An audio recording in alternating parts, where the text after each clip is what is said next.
Bro, I actually like all gummy. I'm a fiend. Have you tried Percy Pigs in England? What'd you call me? Yeah, what the fuck? Kick his ass.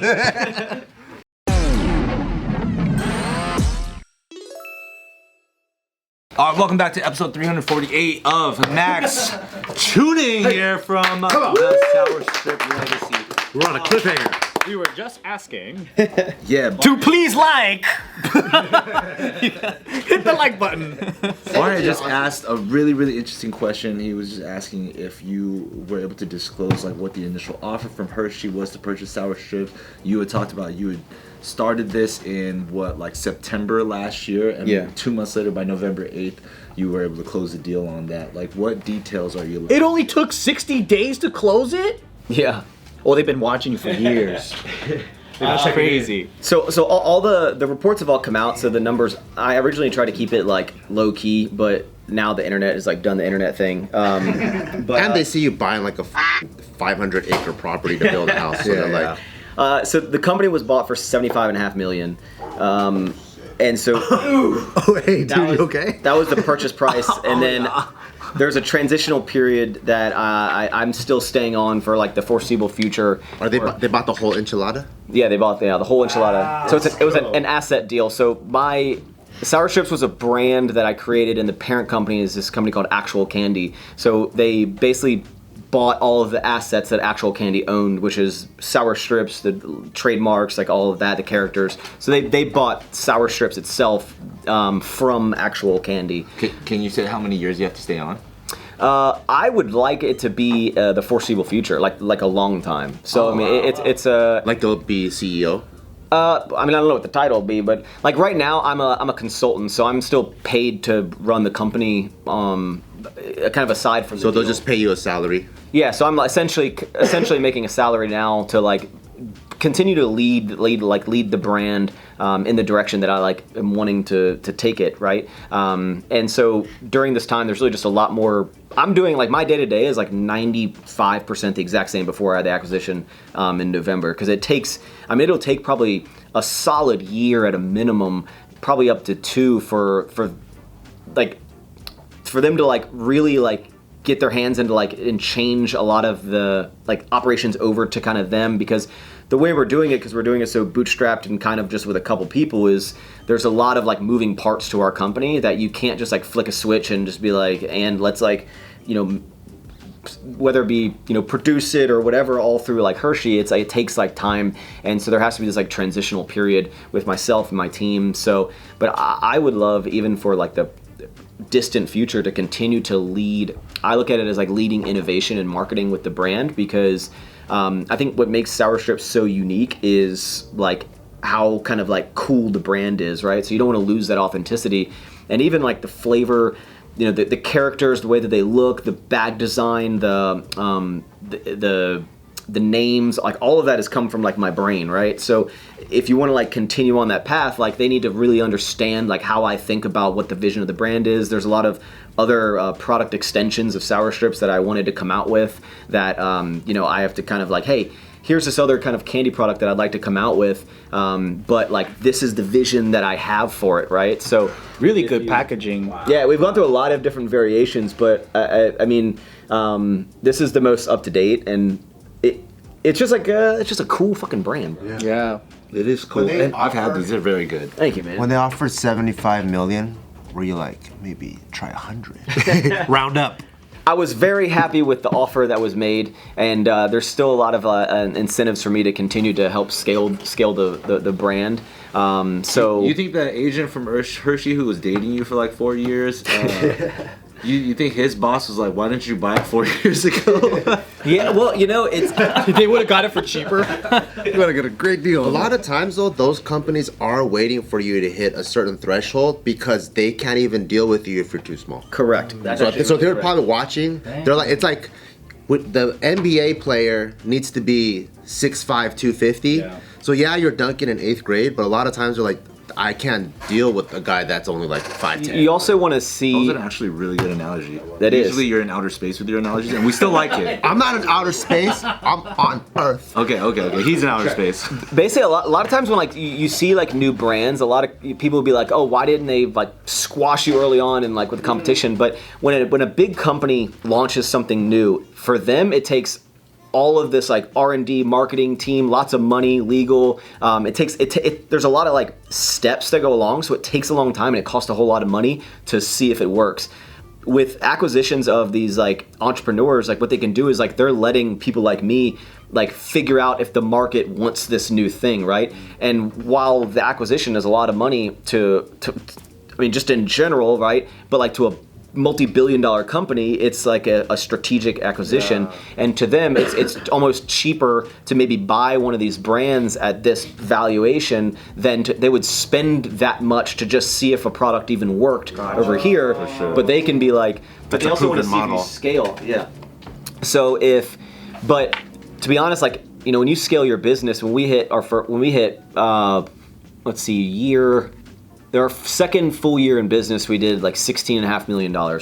And we like you breaking like $10 million like is like, oh my God, that's crazy. But these big companies, like you're not even on the radar. Like you think, Oh, that's cute. yeah, exactly. Like it really is. Like you need to like hit $10 million, I would say, to even like start even being like a tiny dot like on these big companies' radar. But then when you start like getting up, I'd probably say really $50 million would be like a big number that is like, okay, like this company's starting to scale. But really, I would say 10 at like a minimum, but maybe 20 and above is when you start getting like, okay, there's some legs under this. And again, it's like they can look at the sales like of how much we're growing, of how much like our revenue is growing like year over year. And if you're only in X amount of stores and your sales are continuing to do well and the stores are continuing to add more facings in the store, the runway is like it's there, right? So they look at it as, okay, if we buy this company and they're making it for this price, their distribution of how much it costs them to ship is this, here's how many stores they're in, they go, we have the ability to lower all these costs, bring it into our distribution network. We can lower the cost of goods just in general. We can boost the margin immediately. We can plug in our distribution. So like they have the ability to just like they can instantly like not instantly, but they can make the product like scale at a dramatic rate. Like once they see that the possibility. So they'll make more money than you were making. Correct. Yeah. And it's one of those things like when I sold it, some people were saying like, oh, like, wow, would you sell it? Like, it's just going to get so big now. And I'm like, well, of course it's going to, like, of course Sour Chips is going to become way bigger than that. But I look at it as... The whole point, you fucking idiot. Yeah. I look at selling the company as like, look, I made an impact in this candy space and that ain't going anywhere. And Sour Chips is a great possibility now, even more so than if I just did it, of being around forever. And my kids can like see it in there and be like, I know the guy who did that. And for me, it's like the money that I made from this sale is, enough to like, is like multi-generational already. It's like as long as I don't screw it up, it's like I can like take care of the people around me and my family and like set ourselves up for like.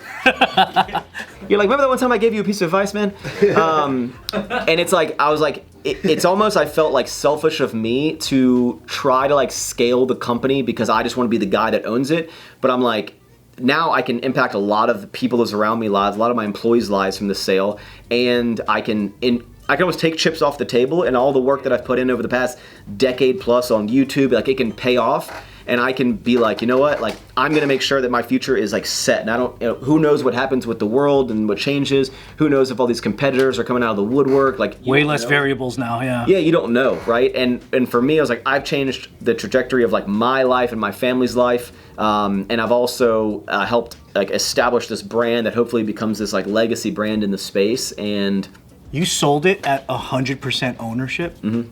Wow. That's tight. That's really cool. That's tight. That's so cool. That's so cool. What did your parents think of the sale? Were they like, fuck, our sperm and egg? I think when I told like my parents, I think my mom was just kind of like what? Like why? Like really? Like, because a lot of people... 75 million, Mom! What don't you understand about that? You don't want to be your own boss? I think unless you're like in business, and especially if you scale, like it's easy for like maybe the outside perspective who's not really deep into business or CPG or understands like what it takes to maybe even achieve this level of money or like scale. Like the average person is just like why would you do that? Like you could have kept making more money. I'm like, you don't understand, like every waking second, like when I'm talking to my wife and she's talking to me about stuff, like all I'm thinking about is the stress that's at fucking work and like all these things, and like so I was like I don't want to like lose sleep, and I'm like aging myself of stressing. And it's like, yeah, we did great, and you know, by the end of before we sold to Hershey, we were crushing it, but I'm like, as you continue to scale and scale and scale, not that businesses become less fun, but like It gets harder. Yeah, it becomes more structured and corporate, and like there's like a lot of like HR things and things you can't do, and like and there's legalities and there's like lawsuits and there's like just the unexpected, and the stress that I was dealing with on like a day-to-day basis. I was like, what if I can make not all of that go away, but like what if I can de-stress a lot? And the biggest thing was me was like de-risking. Yeah, That's the biggest part. I think. yeah. Hey, I did it. I proved it. Like, and now let me like reap the benefits of like all the work that I've put in. And your risk and your stress goes here. Your bank account goes here. It's kind of a sick trade. But you still stay. You could now think with a clear head because you can keep the mission going forward. But now it's not 100% yours. Someone else can put up the risk and capital, and I think that's the best move, because it's not like you're a part of this legacy family that has a conglomerate and unlimited cash. I think that's what people don't understand. They go, oh, you could have, maybe grew it and got 500 million or maybe $1 billion. or I could have fucking ran to the ground. Like, Exactly. They don't think about that part, because that happens too. Or maybe I would listen to you if you weren't working at 7-Eleven Average person would say, you should have bought Hershey's. while they're working at Burger King. You should have bought Hershey's. and to everyone else, I'm just like, you know what? When you start a candy brand and you scale it up and you get like one of the largest companies in the world to like want to buy you, like you can make that decision at your, that point in your life, And I had people that were saying like, well, you know what? Well, you like your kids, like what if now they could have like ran the company? It's like, Why would you want that? yeah, I was like, how do I know if my kids even want to fucking run? Like, Force them into that. You're like, have you seen my kid? Never be a singer. Candy's your life. We're the candy business, baby. I think what people don't understand about the scaling is that once you get it to the point and then you have a bigger buyer that can put you on steroids without even the stress of it, for you to do the same of what they can within 5-10 years, it'll probably be 2-3 generations if you kept it in the family. Dude. And then on top of that, there's the risk of now if you're a competitor to any of these other guys, they can aggressively take you out. So getting acquired is probably the best thing in the world.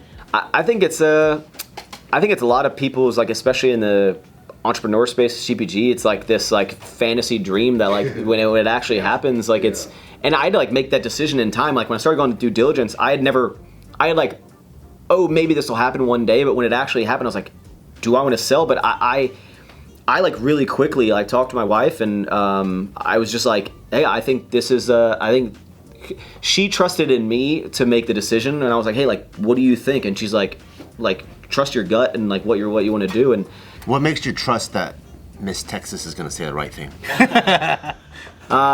because I've trusted her since day one, and I think that and she's so supportive of everything that I've done, and she sees this, when I'm like going to bed at night and I'm laying in bed and I'm just thinking about all the like problems of like the business and like the stress, like the world doesn't see that, right? And I have to deal with that. So yeah, it was just a crazy situation that happened, and I think Hershey was an amazing company to buy it, because again, like, now they can like really go after the other big boys in the space, and like and Sour Strips can be the next generation of sour candy that like everyone knows about, that like, my kids can grow up and all their friends, like Sour Strips is the candy that they've had since they were kids. And so it's just kind of a surreal thing, and like from when I was a kid consuming candy on a like everyday basis my like entire life, to like being on YouTube, being like the candy guy, to launching this candy brand, to then selling it to like one of the biggest candy companies in the world. I think it's like a beautiful story. It's insane. It's amazing. It's an American dream so, right there. For real. Yeah. If anyone's like, you shouldn't have done it, I'm like, no, Fuck you, dumbass. They're wrong. Well, you also get to be around your family now, which is like the best part. I've looked at everything in my life as like these like 5-year buckets almost, right? So when I started YouTube in like 2013 to like 2018, it's just like 5 years of starting YouTube. Then I quit my job in that, and then right at the end of that I moved to Texas and started this next like 5-year bucket, right? So then I moved to Texas, start my life in a whole new area in the country.